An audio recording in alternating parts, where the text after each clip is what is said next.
Sikh thought channel उत्ते आप जी का स्वागत है। रखड़ी का त्यौहार लंघ चुकिया है। मिति 2 अगस्त 2020 ਨੂੰ रखड़ी नाल संबंधित असी एक वीडियो इस चैनल उत्ते अपलोड की सी, जिस बारे बहुत सारे स्रोतिਆਂ ने उन्होंने पसंद भी किया, परंतु जिमें उम्मीद सी कि ये बारे कोई ना कोई तिखा प्रतिकर्म भी आना चाहिए। इस संबंध विच डॉक्टर सतगुर सिंह पंजाबी विभाग गुरु नानक कॉलेज बुढ़लाडा दे वो काफ़ी सीनियर प्रोफैसर ने, उन्होंने अपनी एक आडियो क्लिप भेजी है। इस क्लिप दे विच उन्होंने बहुत महत्वपूर्ण प्रश्न उठाए ने।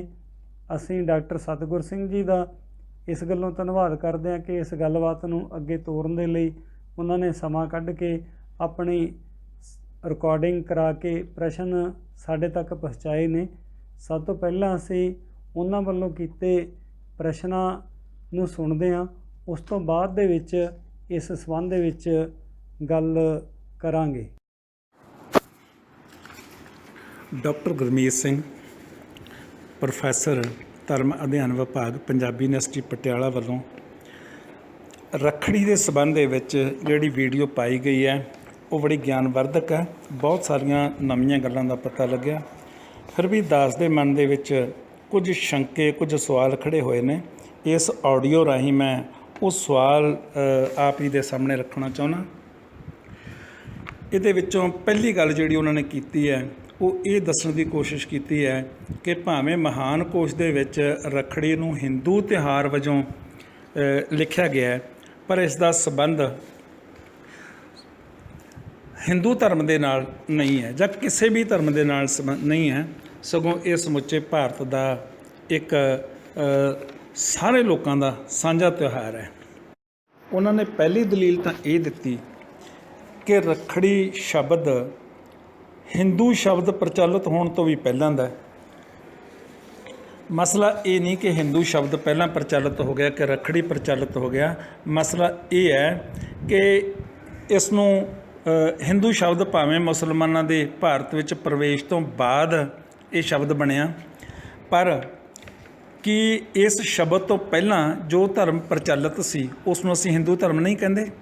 उसनूं भावें नाम कोई भी दिता जाए, वो सारी परंपरा वो सारे धर्म या समुचे रूप च उहदे विच जिहड़े भी मत प्रचलित ने उहनूं समुचे रूप दे विच असीं हुण हिंदू शब्द दे नाल ही जाणदे हां। ये लफज घड़न तो पहलां, ये लफज होंद विच आउण तो पहलां भी ये सारियां जिहड़ियां परंपरावां ने वो प्रचलित सी। इस करके ये कोई दलील नहीं है कि हिंदू शब्द तो बाद विच बनिया ते रखड़ी पहलां तो प्रचलित है। जे तुसीं हिंदू धर्म की गल करनी होवे तां हिंदू धर्म तो ये मनदा है कि ब्रह्मे तो जिहड़ी सृष्टि है उसका आरंभ हुंदा है, तां वो तां हिंदू परंपरा दे विच है। फिर दूजी गल कि पंजाब नूं कहा गया कि पंजाब सरहदी इलाका है। सरहदी इलाका होने करके इत्थों के लोगों को वार वार जंगां युद्धां विच जाना पिया, ते जंगां युद्धां विच जदों वो जांदे सी तां उन्हां दीयां पत्नियां उन्हां दे सुरक्षा दे लई धागा बन्नदियां सी। इत्थे बड़ा सवाल ये है कि पंजाब नूं सरहदी इलाका कहा गया है, ये किहड़े पंजाब की गल की गई है? जे भारती पंजाब की गल है तो ये सवाल उठता कि फिर ये भारती पंजाब जिहड़ा ये सरहदी इलाका कदों बन गया? जे पाकिस्तान नूं मिला के जां आपां कहीए कि सन 47 तो पहलां वाले पंजाब की आपां गल करदे हां तां समुचा पाकिस्तान आ जांदा है। तो फिर पाकिस्तान दे विच भी की रखड़ी का त्यौहार मनाया जाता है? जे उत्थे नहीं मनाया जाता तो फिर उत्थे क्यों नहीं मनाया जाता? जिहदा धर्म नाल संबंध नहीं है तां। अगली गल कि ये कहा गया कि जो लड़ाई दे विच बंदे जांदे सी तां उन्हां दीयां पत्नियां उन्हां दे सुरक्षा दे लई धागा बन्नदियां सी।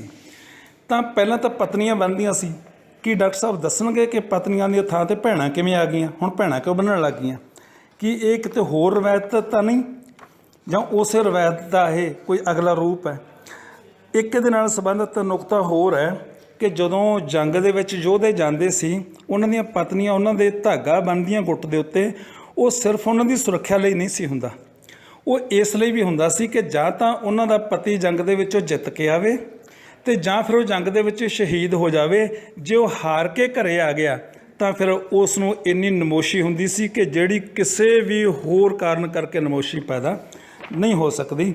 ਸੋ ਇਹ ਸੁਰੱਖਿਆ ਲਈ ਨਹੀਂ ਸੀ, ਸਗੋਂ ਇਹ ਅਣਖ ਲਈ ਸੀ ਕਿ ਜਾਂ ਤਾਂ ਉਹ ਜਿੱਤੇ ਤੇ ਜਾਂ ਫਿਰ ਉੱਥੇ ਸ਼ਹੀਦ ਹੋ ਜਾਵੇ, ਲੜਾਈ ਦੇ ਵਿੱਚੋਂ ਭੱਜ ਕੇ ਨਾ ਆਵੇ।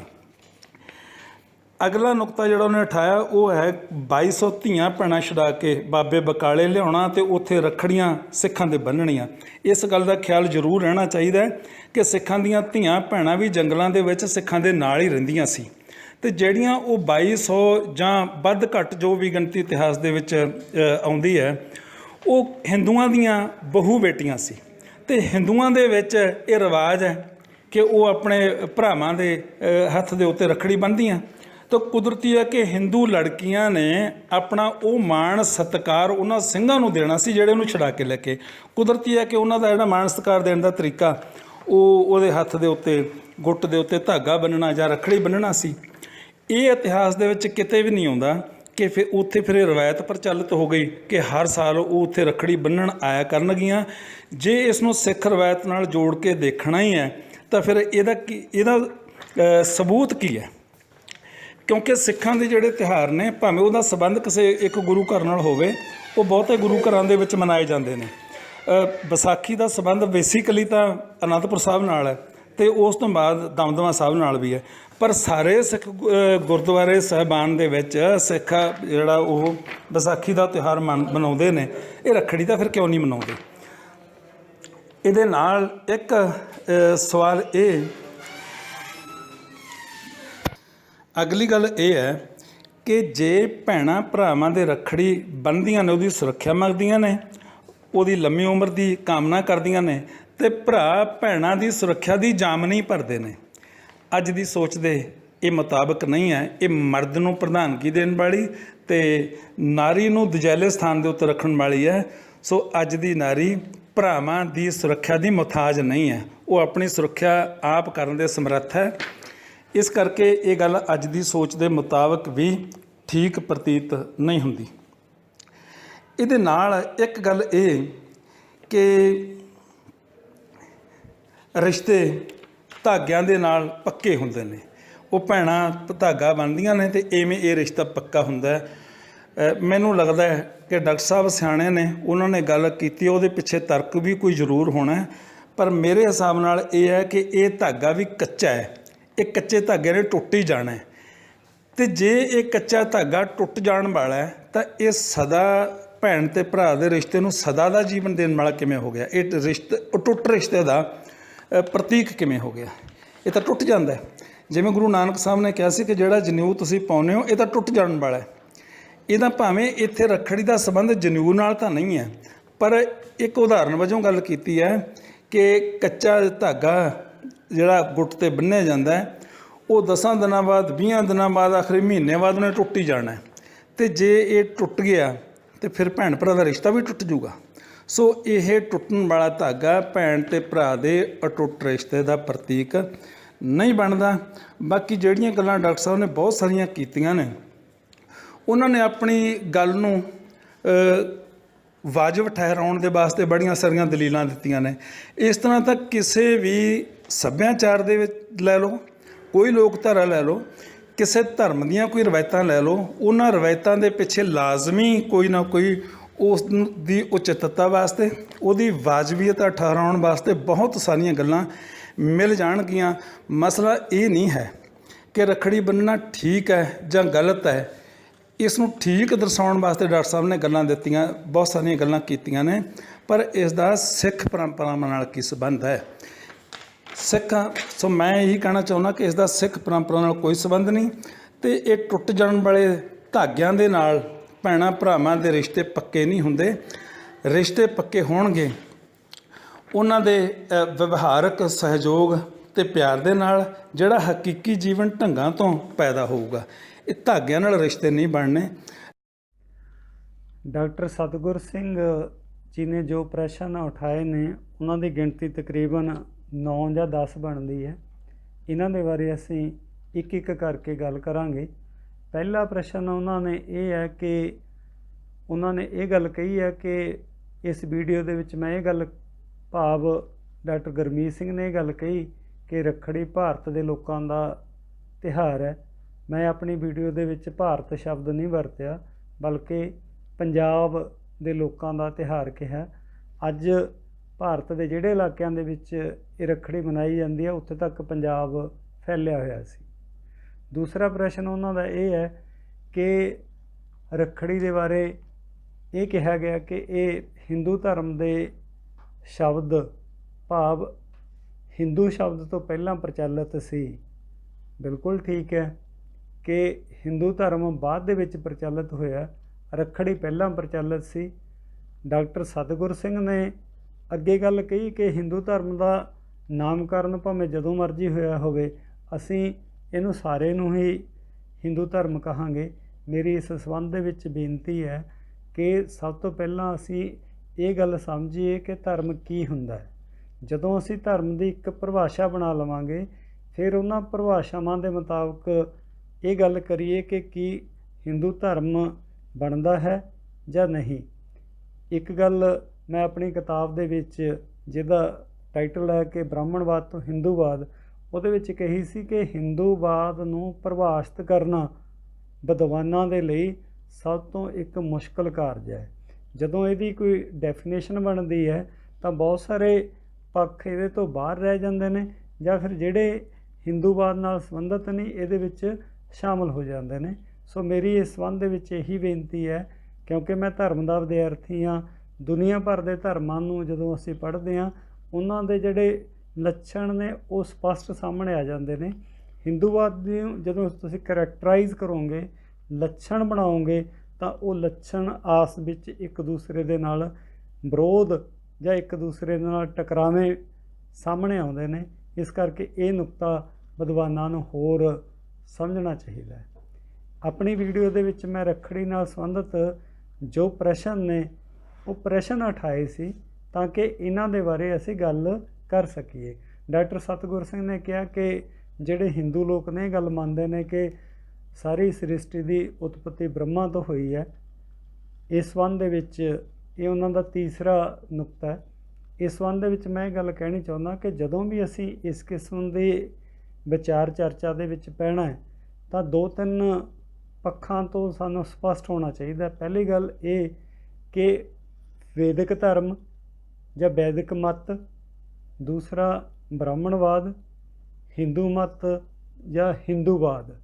ਜਦੋਂ ਅਸੀਂ ਇਹਨਾਂ ਦੇ ਵਿੱਚ ਅੰਤਰ ਨਿਖੇੜ ਕਰ ਲਵਾਂਗੇ ਫਿਰ ਗੱਲ ਸਪਸ਼ਟ ਆ ਜਾਏਗੀ, ਕਿਉਂਕਿ ਜਿਹੜਾ ਬ੍ਰਹਮਾ ਤੋਂ ਉਤਪਤੀ ਦਾ ਸਿਧਾਂਤ ਹੈ ਇਹ ਬ੍ਰਾਹਮਣਵਾਦ ਨੇ ਕ੍ਰੀਏਟ ਕੀਤਾ। ਬ੍ਰਾਹਮਣਵਾਦ ਜਾਂ ਵਰਨ ਵਿਵਸਥਾ ਕਿ 4 ਹਿੱਸਿਆਂ ਦੇ ਵਿੱਚ ਲੋਕਾਂ ਨੂੰ ਵੰਡਿਆ ਗਿਆ। ਵਰਨ ਵਿਵਸਥਾ ਦੀ ਉਤਪਤੀ ਦੇ ਅਲੱਗ-ਅਲੱਗ ਸਿਧਾਂਤ ਨੇ। ਇੱਕ ਸਿਧਾਂਤ ਜਿਹੜਾ ਇਸ ਦੀ ਦੇਵੀ ਉਤਪਤੀ ਦਾ ਸਿਧਾਂਤ ਹੈ, ਉਹਦੇ ਵਿੱਚ ਇਹ ਗੱਲ ਕਹੀ ਗਈ ਹੈ ਕਿ ਬ੍ਰਹਮਾ ਤੋਂ ਉਤਪਤੀ ਹੋਈ ਹੈ। ਬ੍ਰਾਹਮਣਵਾਦ ਨੇ ਆਪਣੇ ਆਪ ਨੂੰ ਉੱਚਾ ਰੱਖਣ ਦੇ ਲਈ ਇਹ ਗੱਲ ਕਹੀ ਕਿ ਬ੍ਰਹਮਾ ਦੇ ਮੁੱਖ ਦੇ ਵਿੱਚੋਂ ਪੈਦਾ ਹੋਣ ਵਾਲੇ ਬ੍ਰਾਹਮਣ, ਬਾਹਾਂ ਵਿੱਚੋਂ ਪੈਦਾ ਹੋਣ ਵਾਲੇ ਕਸ਼ਤਰੀ, ਪੇਟ ਵਿੱਚੋਂ ਪੈਦਾ ਹੋਣ ਵਾਲੇ ਵੈਸ਼ ਅਤੇ ਪੈਰਾਂ ਵਿੱਚੋਂ ਪੈਦਾ ਹੋਣ ਵਾਲੇ ਸ਼ੂਦਰ। ਜਿਹੜੀ ਇਹ ਵਰਗ ਵੰਡ ਹੈ, ਇਸ ਦੇ ਆਧਾਰ 'ਤੇ ਅੱਗੇ ਜਾਤੀ ਵੰਡ ਪੈਦਾ ਹੁੰਦੀ ਹੈ। ਵਰਨ ਵੰਡ ਇਸ ਤਰੀਕੇ ਦੇ ਨਾਲ ਕੀਤੀ ਗਈ ਕਿ ਜਿਹੜਾ ਆਬਾਦੀ ਦਾ ਇੱਕ ਵੱਡਾ ਹਿੱਸਾ ਜਿਨ੍ਹਾਂ ਨੂੰ ਸ਼ੂਦਰ ਕਿਹਾ ਜਾਂਦਾ ਸੀ, ਉਹਨਾਂ ਦਾ ਬ੍ਰਾਹਮਣਾਂ ਦੇ ਨਾਲ, ਜੇਕਰ ਉਹ ਬਾਅਦ ਦੇ ਗ੍ਰੰਥ ਜਿੱਦਾਂ ਅਸੀਂ ਮਨੂ ਸਿਮਰਤੀ ਦੇ ਵਿੱਚ ਬਹੁਤ ਸਾਰੇ ਹਵਾਲੇ ਮਿਲਣਗੇ, ਉਹਨਾਂ ਦੇ ਵਿੱਚ ਇੱਦਾਂ ਦਾ ਜ਼ਿਕਰ ਹੈ ਕਿ ਜੇਕਰ ਕਿਸੇ ਸ਼ੂਦਰ ਦਾ ਬ੍ਰਾਹਮਣ ਉੱਤੇ ਪਰਛਾਵਾਂ ਵੀ ਪੈ ਜਾਵੇ ਤਾਂ ਬ੍ਰਾਹਮਣ ਪਿੱਟਿਆ ਜਾਂਦਾ, ਜਾਂ ਸ਼ੂਦਰ ਦਾ ਕੋਈ ਅੰਗ ਬ੍ਰਾਹਮਣ ਨੂੰ ਟੱਚ ਕਰ ਜਾਵੇ, ਲੱਗ ਜਾਵੇ, ਉਹਦਾ ਉਹੀ ਅੰਗ ਕੱਟ ਦੇਣਾ ਚਾਹੀਦਾ। ਜੇਕਰ ਬ੍ਰਾਹਮਣ ਦੇ ਖਾਣੇ ਵੱਲ ਸ਼ੂਦਰ ਅੱਖ ਪਾ ਕੇ ਦੇਖੇ ਤਾਂ ਉਹਦੀ ਅੱਖ ਕੱਢ ਦੇਣੀ ਚਾਹੀਦੀ ਹੈ। ਅਜਿਹਾ ਬਹੁਤ ਕੁਝ ਲਿਖਿਆ ਮਿਲੇਗਾ। ਇਹਦੇ ਤੋਂ ਇਹ ਪਤਾ ਲੱਗਦਾ ਕਿ ਜਿਹੜਾ ਹਿੰਦੂ ਮਤ ਹੈ ਇਹਦੇ ਵਿੱਚ ਇਕਸਾਰਤਾ ਨਹੀਂ ਹੈ। ਜਦੋਂ ਅਸੀਂ ਸਾਰਿਆਂ ਨੂੰ, ਸਾਰੇ ਵਰਨਾਂ ਨੂੰ ਇਹਦੇ ਵਿੱਚ ਕਰ ਦੇਵਾਂਗੇ ਸ਼ਾਮਲ, ਸਾਰੀਆਂ ਰੀਤਾਂ ਨੂੰ ਹਿੰਦੂਵਾਦ ਦੇ ਮਤਲਬ ਘੇਰੇ ਦੇ ਵਿੱਚ ਪਾ ਦੇਵਾਂਗੇ, ਤਾਂ ਸਾਨੂੰ ਖੁਦ ਨੂੰ ਇਹ ਸੋਚਣਾ ਚਾਹੀਦਾ ਕਿ ਅਸੀਂ ਕਿਸ ਨੂੰ ਮਜ਼ਬੂਤ ਕਰਦੇ ਹਾਂ। ਚੌਥਾ ਨੁਕਤਾ ਜਿਹੜਾ ਡਾਕਟਰ ਸਾਹਿਬ ਨੇ ਕੀਤਾ ਕਿ 1947 ਤੋਂ ਪਹਿਲਾਂ ਦੇ ਪੰਜਾਬ ਦੀ ਗੱਲ ਕੀਤੀ ਗਈ ਹੈ ਜਾਂ ਇਸ ਪੰਜਾਬ ਦੀ। ਮੈਂ ਆਪਣੀ ਵਾਰਤਾ ਦੇ ਵਿੱਚ ਪੰਜਾਬ ਨੂੰ ਇੱਕ ਸੱਭਿਆਚਾਰਕ ਇਕਾਈ ਦੇ ਤੌਰ 'ਤੇ ਮੰਨਿਆ। 1947 ਦੇ ਵਿੱਚ ਪੰਜਾਬ ਦੀ ਵੰਡ ਹੋ ਜਾਂਦੀ ਹੈ, ਪਰੰਤੂ ਜਦੋਂ ਸਰਹੱਦੀ ਇਲਾਕੇ ਦੀ ਗੱਲ ਕਰਦੇ ਹਾਂ ਤਾਂ ਪੰਜਾਬ ਪਹਿਲਾਂ ਤੋਂ ਜਗ੍ਰਾਫਿਕਲੀ ਇੱਕ ਸਰਹੱਦੀ ਇਲਾਕਾ ਹੈ। ਇਸ ਸੰਬੰਧ ਦੇ ਵਿੱਚ ਮੈਂ ਇੱਕ ਕੋਟ, ਇੱਕ ਕਿਤਾਬ ਦਾ ਹਵਾਲਾ ਦੇਣਾ ਚਾਹਾਂਗਾ। ਪੰਜਾਬ ਦੇ ਜਿਹੜਾ ਪ੍ਰਾਚੀਨ ਇਤਿਹਾਸ ਦੇ ਬਾਰੇ ਡਾਕਟਰ ਫੌਜਾ ਸਿੰਘ ਨੇ ਇੱਕ ਕਿਤਾਬ ਸੰਪਾਦਿਤ ਕੀਤੀ ਹੈ। ਉਸ ਕਿਤਾਬ ਦਾ ਨਾਮ ਹੈ ਪੰਜਾਬ ਦਾ ਇਤਿਹਾਸ 1000 ਈਸਵੀ ਤੋਂ 1526। ਇਹਦੇ ਸਲਤਨਤ ਕਾਲ ਦੇ ਬਾਰੇ ਜ਼ਿਕਰ ਕਰਦੇ ਹੋਏ ਇਤਿਹਾਸਕਾਰ ਡਾਕਟਰ ਫੌਜਾ ਸਿੰਘ ਨੇ ਪੰਜਾਬ ਉੱਤੇ ਹੋਏ ਹਮਲਿਆਂ ਦੀ ਝੱਖੜ ਦੇ ਨਾਲ ਤੁਲਨਾ ਕੀਤੀ ਹੈ। ਡਾਕਟਰ ਸਾਹਿਬ ਨੇ ਜੋ ਕੁਝ ਲਿਖਿਆ ਮੈਂ ਹੁਣ ਕੌਮਿਆਂ ਦੇ ਵਿੱਚ ਉਹ ਪੜ੍ਹਾਂਗਾ। ਉਹ ਲਿਖਦੇ ਹਨ ਕਿ ਸਲਤਨਤ ਕਾਲ ਵਿੱਚ ਪੰਜਾਬ ਦਾ ਚਿੱਤਰ ਝੱਖੜਾਂ ਦੀ ਮਾਰ ਹੇਠ ਆਏ ਉਸ ਮਕਾਨ ਵਾਂਗ ਹੈ ਜਿਸ ਦੇ ਬੂਹੇ ਬਾਰੀਆਂ ਪੂਰੇ ਜਾਂ ਅੱਧ ਵਿਚੱਦੇ ਖੁੱਲ੍ਹੇ ਰਹਿ ਗਏ ਹੋਣ ਅਤੇ ਜਿਨ੍ਹਾਂ ਰਾਹੀਂ ਹਵਾ ਦੇ ਤੇਜ਼ ਝੋਂਕੇ ਆਸਾਨੀ ਨਾਲ ਅੰਦਰ ਲੰਘ ਕੇ ਮਕਾਨ ਦੀ ਹਰ ਚੀਜ਼ ਨੂੰ ਤੜਫਾਉਂਦੇ ਅਤੇ ਚੁੱਕ ਚੁੱਕ ਕੇ ਮਾਰਦੇ ਹੋਣ। ਅਜਿਹੇ ਮਕਾਨ ਦੀ ਦੁਰਦਸ਼ਾ ਇੱਕ ਜ਼ੋਰਦਾਰ ਝੱਖੜ ਹੀ ਕਾਫੀ ਹੁੰਦਾ ਹੈ, ਪਰ ਇੱਥੇ ਅਜਿਹੇ ਤੂਫਾਨਾਂ ਦੀ ਗਿਣਤੀ ਬਹੁਤ ਜ਼ਿਆਦਾ ਸੀ। ਇਤਿਹਾਸਕਾਰ ਫੌਜਾ ਸਿੰਘ ਨੇ ਤੂਫਾਨ ਅਤੇ ਹਮਲਿਆਂ ਨੂੰ ਇੱਕੋ ਅਰਥ ਦੇ ਵਿੱਚ ਲਿਆ ਅਤੇ ਡਾਕਟਰ ਸਾਹਿਬ ਨੇ ਜਿਹੜੀ ਗੱਲ ਕਹੀ ਕਿ ਪੰਜਾਬ ਅੱਜ ਦਾ ਪੰਜਾਬ ਨਹੀਂ, ਬਿਲਕੁਲ ਠੀਕ ਹੈ ਕਿ ਅਸੀਂ ਪੁਰਾਣੇ ਪੰਜਾਬ ਦੀ ਗੱਲ ਕਰਦੇ ਹਾਂ। ਦੂਸਰਾ ਉਹਨਾਂ ਨੇ ਇਹਦੇ ਨਾਲ ਹੀ ਇੱਕ ਨੁਕਤਾ ਇਹ ਕਿਹਾ ਸੀਗਾ ਕਿ ਪਾਕਿਸਤਾਨ ਦੇ ਵਿੱਚ ਵੀ ਜਾਂ ਮੁਸਲਿਮ ਵੀ ਰੱਖੜੀ ਨੂੰ ਮਨਾਉਂਦੇ ਨੇ। ਇਹਦੇ ਸੰਬੰਧ ਦੇ ਵਿੱਚ 2 ਅਗਸਤ ਦੇ ਅਜੀਤ ਅਖਬਾਰ ਦੇ ਵਿੱਚ ਜਾਂ ਪੰਜਾਬੀ ਪੀਡੀਐਫ ਪੰਜਾਬੀ ਯੂਨੀਵਰਸਿਟੀ ਪਟਿਆਲਾ ਉਹਦੀ ਐਂਟਰੀ ਦੇ ਵਿੱਚੋਂ ਵੀ ਦੇਖਿਆ ਜਾਂਦਾ। ਇੱਕ ਕਹਾਣੀ ਪ੍ਰਚਲਿਤ ਹੈ ਕਿ ਮੇਵਾੜ ਦੀ ਰਾਣੀ ਕਰਮਵਤੀ ਨੇ ਬਹਾਦਰ ਸ਼ਾਹ ਦੇ ਹਮਲੇ ਤੋਂ ਬਚਣ ਦੇ ਲਈ ਹਿਮਾਯੂ ਨੂੰ ਰੱਖੜੀ ਭੇਜ ਕੇ ਉਸ ਪਾਸੋਂ ਮਦਦ ਮੰਗੀ ਸੀ ਅਤੇ ਹਿਮਾਯੂ ਨੇ ਇਹ ਮਦਦ ਉਸ ਨੂੰ ਦਿੱਤੀ ਸੀ। 6ਵਾਂ ਜਿਹੜਾ ਪੁਆਇੰਟ ਹੈ, ਡਾਕਟਰ ਸਾਹਿਬ ਨੇ ਕਿਹਾ ਕਿ ਜਿਸ ਹਿੰਦੂ ਮਤ ਦੀ ਗੱਲ ਕਰਦੇ ਹੋ ਉਹਦੇ ਵਿੱਚ ਜਿਸ ਤਰ੍ਹਾਂ ਜਨੇਊ ਦੀ ਗੱਲ ਹੈ, ਅਤੇ ਇਹ ਮੈਂ ਪਹਿਲਾਂ ਵੀ ਗੱਲ ਕੀਤੀ ਸੀ ਕਿ ਤਾਗੇ ਨੂੰ ਗੁਰੂ ਮਹਾਰਾਜ ਦੇ ਵੱਲੋਂ ਜਿਹੜਾ ਗੁਰੂ ਨਾਨਕ ਪਾਤਸ਼ਾਹ ਨੇ ਜਨੇਊ ਨੂੰ ਇੱਕ ਤਰੀਕੇ ਦੇ ਨਾਲ ਪਾਂਡੇ ਨੂੰ ਇਹ ਗੱਲ ਕਿਹਾ ਸੀ ਕਿ ਜੇਕਰ ਤੇਰੇ ਕੋਲੇ ਸੱਚ ਦਾ ਜਨੇਊ ਹੈ ਤਾਂ ਉਹ ਜਨੇਊ ਪਾ। ਤਾਗੇ ਨੂੰ ਜਨੇਊ ਦੇ ਨਾਲ ਮਿਲਾਉਣਾ ਜਾਂ ਜਦੋਂ ਅਸੀਂ ਕਿਸੇ ਦੇ ਨਾਲ ਕੋਈ ਸੰਵਾਦ ਰਚਾਉਂਦੇ ਹਾਂ ਤਾਂ ਘੱਟੋ ਘੱਟ ਇਹਨਾਂ ਗੱਲਾਂ ਦੇ ਵਿੱਚ ਵੀ ਫਰਕ ਕਰ ਲੈਣਾ ਚਾਹੀਦਾ। ਅਗਲਾ ਜਿਹੜਾ ਨੁਕਤਾ ਉਹਨਾਂ ਨੇ ਕਿਹਾ ਸੀਗਾ ਕਿ ਭੈਣਾਂ ਦੀ ਸੁਰੱਖਿਆ ਦੇ ਲਈ ਡਾਕਟਰ ਸਾਹਿਬ ਨੇ ਆਪਣੀ ਵੀਡੀਓ ਦੇ ਵਿੱਚ ਗੱਲ ਕੀਤੀ ਹੈ ਕਿ ਭੈਣਾਂ ਆਪਣੀ ਸੁਰੱਖਿਆ ਆਪ ਕਰ ਸਕਦੀਆਂ ਨੇ। ਬਿਲਕੁਲ ਕਰ ਸਕਦੀਆਂ ਨੇ। ਮੈਂ ਆਪਣੀ ਸਾਰੀ ਵਾਰਤਾ ਦੇ ਵਿੱਚ ਕਿਤੇ ਵੀ ਇਹ ਗੱਲ ਨਹੀਂ ਕਹੀ ਸੀ ਕਿ ਰੱਖੜੀ ਭੈਣਾਂ ਦੀ ਸੁਰੱਖਿਆ ਦੇ ਲਈ ਹੈ। ਸਾਰੀ ਗੱਲਬਾਤ ਦਾ ਜਿਹੜਾ ਕਰਕਸ ਜਾਂ ਆਪਾਂ ਕੇਂਦਰੀ ਨੁਕਤਾ ਇਹ ਸੀ ਕਿ ਰੱਖੜੀ ਭੈਣ ਅਤੇ ਭਰਾ ਦੇ ਰਿਸ਼ਤੇ ਨੂੰ ਅਤੇ ਉਹਨਾਂ ਦੀ ਜਿਹੜੀ ਆਪਸੀ ਪ੍ਰੇਮ ਅਤੇ ਮੁਹੱਬਤ ਨੂੰ ਇੱਕ ਤਰੀਕੇ ਦੇ ਨਾਲ ਸਿੰਬੋਲਾਈਜ਼ ਕਰਨ ਦੇ ਲਈ ਪ੍ਰਤੀਕ ਤੌਰ 'ਤੇ ਜਿਹੜਾ ਤਾਗਾ ਬੰਨ੍ਹਿਆ ਜਾਂਦਾ ਹੈ। ਅਤੇ ਡਾਕਟਰ ਸਾਹਿਬ ਨੇ ਕਿਹਾ ਕਿ ਅੱਜ ਦੀ ਨਾਰੀ ਇੱਦਾਂ ਦੀ ਸੁਰੱਖਿਆ ਦੀ ਮੁਹਤਾਜ ਨਹੀਂ। ਸੁਰੱਖਿਆ ਰਾਖੀ ਦੇ ਜਿਹੜੇ ਸ਼ਬਦਿਕ ਅਰਥ ਨੇ ਇਹ ਪਹਿਲਾਂ ਪ੍ਰਚਲਿਤ ਸੀਗੇ। ਇਸੇ ਰਾਖੀ ਦੇ ਵਿੱਚੋਂ ਖਾਲਸੇ ਨੇ ਜਦੋਂ ਰਾਖੀ ਪ੍ਰਬੰਧ ਬਣਾਇਆ ਕਿ ਇੱਥੇ ਮਿਸਲਾਂ ਦੇ ਸਮੇਂ ਦੇ ਵਿੱਚ ਲੋਕਾਂ ਦੀ ਰੱਖਿਆ ਕਰਦਾ ਸੀ ਖਾਲਸਾ, ਤਾਂ ਉਦੋਂ ਰਾਖੀ ਪ੍ਰਬੰਧ ਸੀ। ਅਤੇ ਜਿਸ ਤਰ੍ਹਾਂ ਮੈਂ ਆਪਣੀ ਪਿਛਲੀ ਵੀਡੀਓ ਦੇ ਵਿੱਚ ਵੀ ਗੱਲ ਕੀਤੀ ਸੀ ਕਿ ਖਾਲਸੇ ਨੇ ਰੱਖੜੀ ਦੇ ਅਰਥ ਬਦਲ ਦਿੱਤੇ।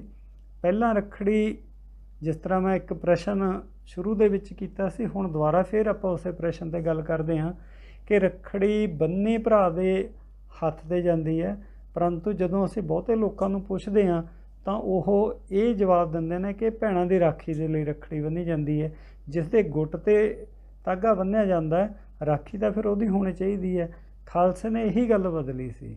ਜਦੋਂ ਖਾਲਸੇ ਨੇ ਰੱਖੜੀ ਨੂੰ ਰੱਖੜ ਦਾ ਨਾਂ ਦਿੱਤਾ ਕਿ ਖਾਲਸਾ, ਕਿਉਂਕਿ ਉਦੋਂ ਜਿਸ ਤਰ੍ਹਾਂ ਪਹਿਲਾਂ ਗੱਲ ਕੀਤੀ ਸੀ ਕਿ ਬੋਲੇ ਖਾਲਸੇ ਦੇ ਇੱਦਾਂ ਦੇ ਸੀ, ਉਹਨਾਂ ਨੇ ਜਿਹੜੀ ਰੱਖੜੀ ਦੀ ਪਰੰਪਰਾ ਨੂੰ ਬਿਲਕੁਲ ਬਦਲ ਦਿੱਤਾ ਸੀਗਾ। ਬਾਕੀ ਅਖੀਰ ਦੇ ਵਿੱਚ ਡਾਕਟਰ ਸਾਹਿਬ ਨੇ ਕਿਹਾ ਕਿ ਕੀ ਰੱਖੜੀ ਦਾ ਸਿੱਖ ਧਰਮ ਦੇ ਨਾਲ ਸੰਬੰਧ ਹੈ। ਮੈਂ ਇਹ ਗੱਲ ਪਹਿਲਾਂ ਵੀ ਸਪਸ਼ਟ ਕੀਤੀ ਸੀ ਕਿ ਸਿੱਖ ਧਰਮ ਦੇ ਪੈਦਾ ਹੋਣ ਤੋਂ ਪਹਿਲਾਂ ਰੱਖੜੀ ਪ੍ਰਚਲਿਤ ਸੀ, ਫਿਰ ਸਿੱਖ ਧਰਮ ਦੇ ਨਾਲ ਰੱਖੜੀ ਦਾ ਸੰਬੰਧ ਕਿਵੇਂ ਜੁੜ ਸਕਦਾ। ਹਾਂ, ਬਹੁਤੇ ਸਿੱਖ ਰੱਖੜੀ ਬੰਨ੍ਹਦੇ ਬਣਾਉਂਦੇ ਨੇ, ਇਹਦੇ ਬਾਰੇ ਆਪਾਂ ਗੱਲ ਕੀਤੀ ਸੀ। ਇਹ ਬੰਨ੍ਹਦੇ ਬਣਾਉਂਦੇ ਕਿਉਂ ਨੇ? ਕਿਉਂਕਿ ਰੱਖੜੀ ਕਿਸੇ ਧਰਮ ਨਾਲ ਸੰਬੰਧਿਤ ਨਹੀਂ ਹੈ। ਰੱਖੜੀ ਇੱਕ ਲੋਕ ਰੀਤ ਹੈ। ਲੋਕ ਰੀਤਾਂ ਬਦਲਦੀਆਂ ਰਹਿੰਦੀਆਂ ਨੇ। ਜਿਵੇਂ ਡਾਕਟਰ ਸਤਿਗੁਰ ਸਿੰਘ ਨੇ ਕਿਹਾ ਕਿ ਕੀ ਪਾਕਿਸਤਾਨ ਦੇ ਵਿੱਚ ਵੀ ਰੱਖੜੀ ਇੱਦਾਂ ਦੀ ਹੈ। ਵੱਖ-ਵੱਖ ਇਲਾਕਿਆਂ ਦੇ ਵਿੱਚ ਵੱਖ-ਵੱਖ ਸਮਿਆਂ ਦੇ ਵਿੱਚ ਲੋਕ ਰੀਤਾਂ ਦੇ ਵਿੱਚ ਤਬਦੀਲੀ ਆ ਜਾਂਦੀ ਹੈ ਅਤੇ ਸੁਭਾਵਿਕ ਹੈ ਰੱਖੜੀ ਦੇ ਵਿੱਚ ਵੀ ਤਬਦੀਲੀਆਂ ਆਈਆਂ ਨੇ, ਜਿਨ੍ਹਾਂ ਦਾ ਜ਼ਿਕਰ ਆਪਾਂ ਪਹਿਲਾਂ ਕਰ ਚੁੱਕੇ ਹਾਂ। ਧਰਮ ਅਤੇ ਰੀਤ ਦੇ ਵਿੱਚ ਕੀ ਫ਼ਰਕ ਹੈ? ਧਰਮ ਨਿਸ਼ਚਿਤ ਹੈ, ਧਰਮ ਬਦਲਦਾ ਨਹੀਂ ਹੁੰਦਾ। ਜਿੱਦਾਂ ਅਸੀਂ ਗੁਰੂ ਨਾਨਕ ਪਾਤਸ਼ਾਹ ਦੀ ਗੱਲ ਕਰਦੇ ਹਾਂ, ਸਿੱਖ ਮੱਤ ਦੀ ਗੱਲ ਕਰਦੇ ਹਾਂ, ਜੋ ਉਹਨਾਂ ਦਾ ਧਾਰਮਿਕ ਸਿਧਾਂਤ ਨੇ ਉਹ ਗੁਰਬਾਣੀ ਦੇ ਵਿੱਚ ਗੁਰੂ ਮਹਾਰਾਜ ਦੇ ਅਨੁਭਵ ਦੇ ਵਿੱਚ ਉਹ ਫਿਕਸ ਹੋ ਗਏ। ਧਰਮ ਨੂੰ ਜਾਂ ਸਿੱਖ ਮੱਤ ਨੂੰ ਕੋਈ ਬਦਲ ਨਹੀਂ ਸਕਦਾ। ਸਿੱਖੀ ਜਾਂ ਸਿੱਖ ਮੱਤ ਉਹੀ ਰਹਿਣਾ ਹੈ। ਉਹ ਸਿੱਖ ਮੱਤ ਨੂੰ ਦੇਖਣ ਦਾ ਜਾਂ ਸਿੱਖੀ ਨੂੰ ਜਿਉਣ ਦੇ ਜਿਹੜੇ ਤਰੀਕੇ ਨੇ ਉਹ ਸਿੱਖਾਂ ਨੇ ਸਮੇਂ-ਸਮੇਂ ਮੁਤਾਬਕ ਜੇਕਰ ਬਦਲ ਲੈਂਦੇ ਨੇ ਤਾਂ ਬਾਅਦ ਦੇ ਵਿੱਚ ਗੁਰਬਾਣੀ ਤੋਂ ਸੇਧ ਲੈ ਕੇ ਉਹ ਆਪਣੇ ਬਦਲਾਅ ਦੂਰ ਕਰ ਸਕਦੇ ਨੇ। ਜਦੋਂ ਅਸੀਂ ਰੱਖੜੀ ਦੇ ਬਾਰੇ ਗੱਲ ਕਰਦੇ ਹਾਂ ਤਾਂ ਤਿੰਨ ਗੱਲਾਂ ਦਾ ਜਾਂ ਕਿਸੇ ਵੀ ਮਸਲੇ ਬਾਰੇ ਗੱਲ ਕਰੀਏ ਤਾਂ ਦੋ ਤਿੰਨ ਗੱਲਾਂ ਵੱਲ ਸਾਨੂੰ ਵਿਸ਼ੇਸ਼ ਧਿਆਨ ਦੇਣਾ ਚਾਹੀਦਾ। ਪਹਿਲੀ ਗੱਲ, ਸਾਡੀ ਗੱਲ ਜਾਂ ਤਾਂ ਤੱਥਾਂ 'ਤੇ ਆਧਾਰਿਤ ਹੋਵੇ ਜਾਂ ਉਹਦੇ ਵਿੱਚ ਲੌਜਿਕ ਹੋਣਾ ਚਾਹੀਦਾ ਜਾਂ ਉਹਦੀ ਕੋਈ ਨਾ ਕੋਈ ਵਿਆਖਿਆ ਹੋਣੀ ਚਾਹੀਦੀ ਹੈ। ਜਿੱਦਾਂ ਅਸੀਂ ਰੱਖੜੀ ਦੇ ਬਾਰੇ ਬਹੁਤ ਸਾਰੇ ਲੋਕਾਂ ਦੀ ਗੱਲਬਾਤ ਸੁਣੀ ਹੈ, ਉਹਨਾਂ ਦੇ ਵਿੱਚ ਇਤਿਹਾਸਕ ਤੱਥਾਂ ਦੀ ਘਾਟ ਹੁੰਦੀ ਹੈ, ਲੌਜਿਕ ਉਹਨਾਂ ਦੇ ਆਪਣੇ ਘੜੇ ਹੁੰਦੇ ਨੇ। ਤੀਸਰੀ ਗੱਲ ਕਿ ਜਦੋਂ ਵਿਆਖਿਆ ਕੀਤੀ ਜਾਂਦੀ ਹੈ ਅਤੇ ਵਿਆਖਿਆ ਵੀ ਸਹੀ ਨਹੀਂ, ਜਿਸ ਤਰ੍ਹਾਂ ਆਪਾਂ ਪਹਿਲਾਂ ਗੱਲ ਕਰ ਚੁੱਕੇ ਹਾਂ। ਇੱਦਾਂ ਦੇ ਇੱਕ ਸਵਾਲ ਐਡਵੋਕੇਟ ਨੇ, ਬੜੇ ਮਸ਼ਹੂਰ ਹਿਊਮਨ ਰਾਈਟਸ ਦੇ ਵਿੱਚ ਵੀ ਕੰਮ ਕਰਦੇ ਨੇ, ਐਸ ਬੈਂਸ, ਉਹਨਾਂ ਨੇ ਆਪਣਾ ਇੱਕ ਰਿਟਨ ਟੈਕਸਟ ਮੈਸੇਜ ਭੇਜਿਆ ਕਿ ਸਿੱਖਾਂ ਨੂੰ ਇਹ ਖਦਸ਼ਾ ਹੁੰਦਾ ਹੈ ਕਿ ਕਿਤੇ ਉਹਨਾਂ ਦੀਆਂ ਪਰੰਪਰਾਵਾਂ ਉਹਨਾਂ ਦੇ ਉੱਤੇ ਭਾਰੂ ਨਾ ਹੋ ਜਾਣ ਅਤੇ RSS ਸਿੱਖਾਂ ਨੂੰ ਹਿੰਦੂਆਂ ਦਾ ਇੱਕ ਅੰਗ ਦੇ ਤੌਰ 'ਤੇ ਇਸਟੈਬਲਿਸ਼ ਕਰ ਰਹੀ ਹੈ। ਇਹ ਬੈਂਸ ਸਾਹਿਬ ਨੇ ਗੱਲ ਕਹੀ ਹੈ ਅਤੇ ਇਸ ਸੰਬੰਧ ਦੇ ਵਿੱਚ ਕਾਫੀ ਲੰਮੇ ਸਮੇਂ ਤੋਂ ਇਹ ਚਰਚਾ ਚੱਲਦੀ ਰਹੀ ਹੈ ਕਿ ਰਾਸ਼ਟਰੀ ਜਿਹੜੀ ਸਿੱਖ ਸੰਗਤ ਵਾਲੇ ਵਾਰ-ਵਾਰ ਇਹ ਗੱਲ ਪ੍ਰਚਾਰ ਕਰਦੇ ਸੀ ਕਿ ਜਿਹੜੀ ਸਿੱਖੀ ਹੈ ਇਹ ਹਿੰਦੂ ਧਰਮ ਦੇ ਵਿੱਚੋਂ ਪੈਦਾ ਹੋਈ ਹੈ। ਜਦੋਂ ਅਸੀਂ ਸਿੱਖ ਮੱਤ ਦੀ ਮੌਲਿਕਤਾ ਨੂੰ ਸਮਝਾਂਗੇ ਫਿਰ ਸਾਨੂੰ ਇੱਕ ਗੱਲ ਦਾ ਪਤਾ ਲੱਗੇਗਾ ਕਿ ਜਿਹੜੀ ਸਿੱਖੀ ਹੈ ਬਾਕੀ ਧਰਮਾਂ ਦੇ ਨਾਲੋਂ ਨਿਆਰੀ ਹੈ। ਸਿੱਖੀ ਦਾ ਨਿਆਰਾਪਣ ਵੀ ਇਸ ਕਰਕੇ ਹੈ ਕਿ ਇਹਦਾ ਕੋਈ ਸਟਾਰਟਿੰਗ ਪੁਆਇੰਟ ਮਹਾਰਾਜ ਨੇ ਨਹੀਂ ਦੱਸਿਆ। ਜਦੋਂ ਉਹ ਅਕਾਲ ਪੁਰਖ ਦੀ ਜਾਂ ਏਕ ਓਂਕਾਰ ਦੀ ਗੱਲ ਕਰਦੇ ਆ ਤਾਂ ਆਦਿ ਸੱਚ ਤੋਂ ਗੱਲ ਕਰਦੇ ਆ ਕਿ ਜੇਕਰ ਅਸੀਂ ਕਿਸੇ ਮੁੱਢਲੇ ਧਰਮ ਦੀ ਗੱਲ ਕਰਾਂਗੇ, ਮੌਲਿਕ ਧਰਮ ਦੀ ਗੱਲ ਕਰਾਂਗੇ ਤਾਂ ਉਹ ਗੁਰਸਿੱਖੀ ਹੈ। ਸਿੱਖੀ ਦੀ ਮੌਲਿਕਤਾ ਨੂੰ ਸਮਝਣਾ ਹੀ ਤਾਂ ਸਾਡਾ ਮੁੱਖ ਮਕਸਦ ਹੈ। ਇਸੇ ਲਈ ਤਾਂ ਅਸੀਂ ਇਹ ਵੀਡੀਓ ਬਣਾ ਕੇ ਤੁਹਾਡੇ ਨਾਲ ਸਾਂਝੀ ਕਰ ਰਹੇ ਹਾਂ ਕਿ ਅਸੀਂ ਆਪਣੀ ਮੌਲਿਕਤਾ ਸਮਝੀਏ। ਜਦੋਂ ਅਸੀਂ ਇੱਦਾਂ ਦੀਆਂ ਗੱਲਾਂ ਲੋਕਾਂ ਤੋਂ ਸੁਣਦੇ ਹਾਂ ਕਿ ਇਹ ਜੇਕਰ ਇੱਦਾਂ ਦੀ ਗੱਲ ਕਰ ਲਈ ਤਾਂ ਇਹ ਹਿੰਦੂਵਾਦ ਦੇ ਨੇੜੇ ਚੱਲ ਗਿਆ, ਪਹਿਲਾਂ ਹਿੰਦੂਵਾਦ ਨੂੰ ਸਮਝੋ, ਸਿੱਖ ਮੱਤ ਨੂੰ ਸਮਝੋ ਜਾਂ ਧਰਮ ਨੂੰ ਸਮਝੋ। ਧਰਮ ਦੇ ਕੋਈ ਨਾ ਕੋਈ ਡੈਫੀਨੇਸ਼ਨ ਬਣਾਓ, ਉਹਨੂੰ ਉਹਦੇ ਕੁਝ ਐਲੀਮੈਂਟਸ ਤਿਆਰ ਕਰੋ, ਫਿਰ ਉਹਨਾਂ ਨੂੰ ਲਾਗੂ ਕਰਕੇ ਦੇਖੋ। ਅਤੇ ਇਹ ਗੱਲ ਅਖੀਰ ਦੇ ਵਿੱਚ ਮੈਂ ਡਾਕਟਰ ਸਤਿਗੁਰ ਸਿੰਘ ਜੀ ਦਾ ਧੰਨਵਾਦ ਕਰਨ ਤੋਂ ਪਹਿਲਾਂ ਇਹ ਗੱਲ ਕਹਾਂਗਾ ਕਿ ਇੱਕ ਪ੍ਰਚਾਰਕ ਨੇ ਕੇਵਲ ਇੱਕੋ ਹੀ ਕਮੈਂਟ ਕੀਤਾ ਸੀ, ਅੱਗੇ ਉਹਨੇ ਕੁਝ ਨਹੀਂ ਲਿਖਿਆ ਕਿ ਇਹ ਨੋ ਸਿੱਖ ਥਾਟ। ਠੀਕ ਹੈ, ਜਿਹੜੀ ਰੱਖੜੀ ਹੈ ਇਹ ਸਿੱਖ ਥਾਟ ਦੇ ਨਾਲ ਨਹੀਂ ਸੰਬੰਧਿਤ, ਇਹ ਪੁਰਾਣੀ ਪ੍ਰਚਲਿਤ ਹੈ। ਰੀਤਾਂ ਦੇ ਬਾਰੇ ਸਾਡੀ ਕੀ ਪਹੁੰਚ ਹੋਵੇ? ਰੀਤ ਅਤੇ ਧਰਮ ਦੋਨਾਂ ਦੇ ਵਿੱਚ ਕੀ ਫ਼ਰਕ ਹੈ? ਧਰਮ, ਜਿਸ ਤਰ੍ਹਾਂ ਮੈਂ ਪਹਿਲਾਂ ਗੱਲ ਕੀਤੀ ਸੀ, ਆਪਾਂ ਕੋਈ ਵੀ ਉਦਾਹਰਨ ਲੈ ਲਈਏ, ਜਿੱਦਾਂ ਅਸੀਂ ਸੰਸਕਾਰਾਂ ਦੀ ਗੱਲ ਕਰਦੇ ਹਾਂ, ਰਿਚੁਅਲਸ ਧਰਮ ਦੇ ਨਾਲ ਜੁੜੇ ਹੁੰਦੇ ਨੇ।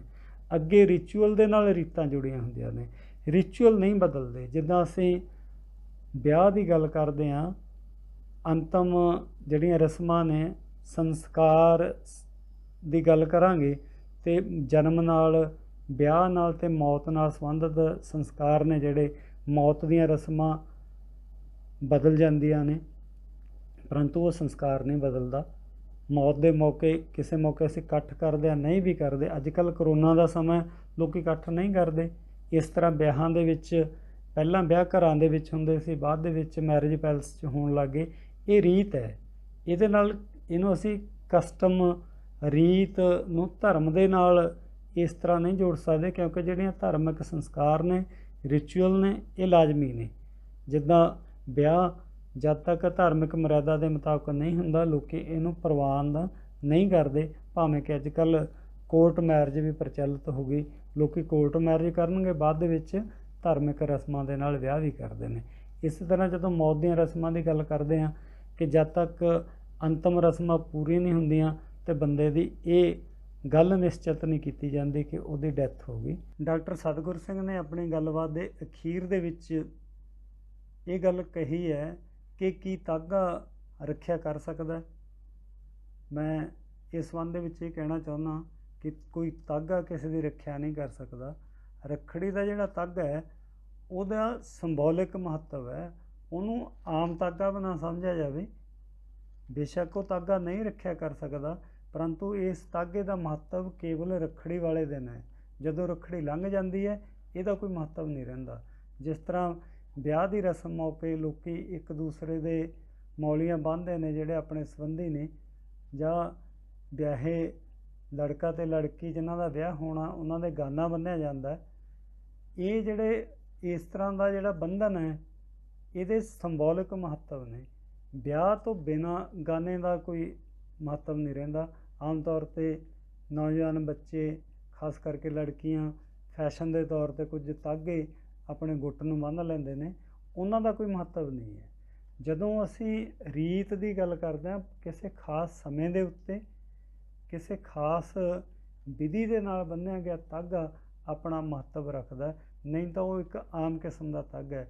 ਕਿ ਜ਼ਰੂਰੀ ਨਹੀਂ ਰੱਖੜੀ ਤੁਸੀਂ ਦੁਕਾਨ 'ਤੇ ਖਰੀਦ ਕੇ ਬੰਨ੍ਹਣੀ ਹੈ, ਘਰ ਦੇ ਵਿੱਚ ਪਏ ਹੋਏ ਤਾਗੇ ਨੂੰ ਵੀ ਲੋਕ ਰੱਖੜੀ ਦੇ ਤੌਰ 'ਤੇ ਬੰਨ੍ਹ ਸਕਦੇ ਨੇ। ਹਾਂ, ਤਾਗੇ ਦੇ ਵਿੱਚ ਰੱਖਿਆ ਨਹੀਂ ਹੈਗੀ। ਸੁਰੱਖਿਆ ਕਿਹਦੇ ਵਿੱਚ ਹੈ? ਭਾਵਨਾਵਾਂ ਦੇ ਵਿੱਚ। ਜਦੋਂ ਅਸੀਂ ਗੱਲ ਕਰਦੇ ਹਾਂ ਕਿ ਸਾਡੀ ਅਰਦਾਸ ਮੰਨੀ ਜਾਂਦੀ ਹੈ, ਜਦੋਂ ਭੈਣ ਦੁਆ ਕਰਦੀ ਹੈ ਜਾਂ ਭਰਾ ਦੁਆ ਕਰਦਾ, ਅਤੇ ਉਹਦੇ ਵਿੱਚ ਬਹੁਤ ਵੱਡੀ ਤਾਕਤ ਹੁੰਦੀ ਹੈ। ਇਹ ਤਾਕਤ, ਅਰਦਾਸ ਦੀ ਤਾਕਤ, ਗੁਰਬਾਣੀ ਦੇ ਵਿੱਚ ਗੁਰੂ ਮਹਾਰਾਜ ਨੇ ਸਾਨੂੰ ਦੱਸੀ ਹੈ ਕਿ ਜਦੋਂ ਇਹ ਇਸ ਕਿਸਮ ਦੀ ਤੁਹਾਡੀ ਜਿਹੜੀ ਭਾਵਨਾ ਜੁੜੀ ਹੋਵੇ, ਫਿਰ ਉਹ ਚੀਜ਼ ਆਪਣੇ ਆਪ ਆਪਣਾ ਮਹੱਤਵ ਗ੍ਰਹਿਣ ਕਰ ਲੈਂਦੀ ਹੈ। ਰੱਖੜੀ ਦੇ ਬਾਰੇ ਵੀਡੀਓ ਪਾਉਣ ਦਾ ਮੇਰਾ ਇੱਕੋ ਇੱਕ ਮਕਸਦ ਸੀ ਕਿ ਲੋਕ ਰੀਤਾਂ ਨੂੰ ਲੋਕ ਰੀਤਾਂ ਦੇ ਤੌਰ 'ਤੇ ਸਮਝਿਆ ਜਾਵੇ, ਧਰਮ ਨੂੰ ਧਰਮ ਦੇ ਤੌਰ 'ਤੇ ਸਮਝਿਆ ਜਾਵੇ। ਜਦੋਂ ਅਸੀਂ ਦੋਨਾਂ ਨੂੰ ਇੱਕ ਸਮਝ ਕੇ ਦੋਨਾਂ ਦੇ ਬਾਰੇ ਕੋਈ ਨਾ ਕੋਈ ਰਾਏ ਬਣਾਉਣ ਦੇ ਯਤਨ ਕਰਦੇ ਹਾਂ, ਤਾਂ ਸਾਡੀ ਰਾਏ ਦੇ ਵਿੱਚ ਗੜਬੜ ਪੈਦਾ ਹੋ ਜਾਂਦੀ ਹੈ। ਗੜਬੜ ਪੈਦਾ ਨਾ ਹੋਵੇ, ਸਾਡੀ ਕੋਈ ਨਾ ਕੋਈ ਰਾਏ ਬਣੇ, ਸਿੱਖੀ ਦੀ ਮੌਲਿਕਤਾ ਕਾਇਮ ਰਹੇ, ਇਸ ਸੰਬੰਧ ਦੇ ਵਿੱਚ ਹੀ ਮੈਂ ਤੁਹਾਡੇ ਦੇ ਨਾਲ ਇਹ ਚਰਚਾ ਸ਼ੁਰੂ ਕਰ ਰਹੇ ਹਾਂ। ਅਤੇ ਆਉਣ ਵਾਲੇ ਸਮੇਂ ਦੇ ਵਿੱਚ, ਜਿਸ ਤਰ੍ਹਾਂ ਅਸੀਂ ਪਹਿਲਾਂ ਗੱਲ ਕੀਤੀ ਸੀ ਕਿ ਇਹ ਚੈਨਲ ਤੁਹਾਡਾ ਸਭ ਦਾ ਸਾਂਝ ਹੈ। ਜੇਕਰ ਕਿਸੇ ਨੂੰ ਕਿਸੇ ਵੀਡੀਓ ਦੇ ਬਾਰੇ, ਕਿਸੇ ਵਾਰਤਾ ਦੇ ਬਾਰੇ ਕੋਈ ਪ੍ਰਸ਼ਨ ਹੋਵੇ, ਉਹ ਡਾਕਟਰ ਸਤਿਗੁਰ ਸਿੰਘ ਜੀ ਤਰ੍ਹਾਂ ਰਿਕਾਰਡ ਕਰਕੇ ਸਾਡੇ ਤੱਕ ਪਹੁੰਚਾਓ। ਅਸੀਂ ਤੁਹਾਡੇ ਨਾਲ ਵਾਅਦਾ ਕਰਦੇ ਹਾਂ ਕਿ ਤੁਹਾਡੇ ਵਿਚਾਰ ਅਸੀਂ ਬਿਨਾਂ ਕਿਸੇ ਐਡੀਟਿੰਗ ਤੋਂ, ਬਿਨਾਂ ਕਿਸੇ ਭੰਨ ਤੋੜ ਤੋਂ, ਉਸੇ ਤਰੀਕੇ ਦੇ ਨਾਲ ਇਸ ਚੈਨਲ ਦੇ ਉੱਤੇ ਪੇਸ਼ ਕਰਾਂਗੇ। ਅਤੇ ਤੁਸੀਂ ਸਾਡੀ ਇਹ ਗੱਲਬਾਤ ਸੁਣੀ, ਇਹਦੇ ਲਈ ਤੁਹਾਡਾ ਇੱਕ ਵਾਰ ਫੇਰ ਧੰਨਵਾਦ ਹੈ। ਇਹ ਵੀਡੀਓ ਤੁਹਾਨੂੰ ਕਿਸ ਤਰ੍ਹਾਂ ਦੀ ਲੱਗੀ, ਕਮੈਂਟ ਦੇ ਰਾਹੀਂ ਸਾਡੇ ਨਾਲ ਆਪਣੇ ਵਿਚਾਰ ਜ਼ਰੂਰ ਸਾਂਝੇ ਕਰੋ, ਅਤੇ ਇਸ ਚੈਨਲ ਨੂੰ ਸਬਸਕ੍ਰਾਈਬ ਵੀ ਜ਼ਰੂਰ ਕਰੋ। ਜੇਕਰ ਤੁਸੀਂ ਇਹ ਚੈਨਲ ਸਬਸਕ੍ਰਾਈਬ ਕਰੋਗੇ ਤਾਂ ਸਾਨੂੰ ਬਹੁਤ ਅੱਛਾ ਲੱਗੇਗਾ। ਧੰਨਵਾਦ।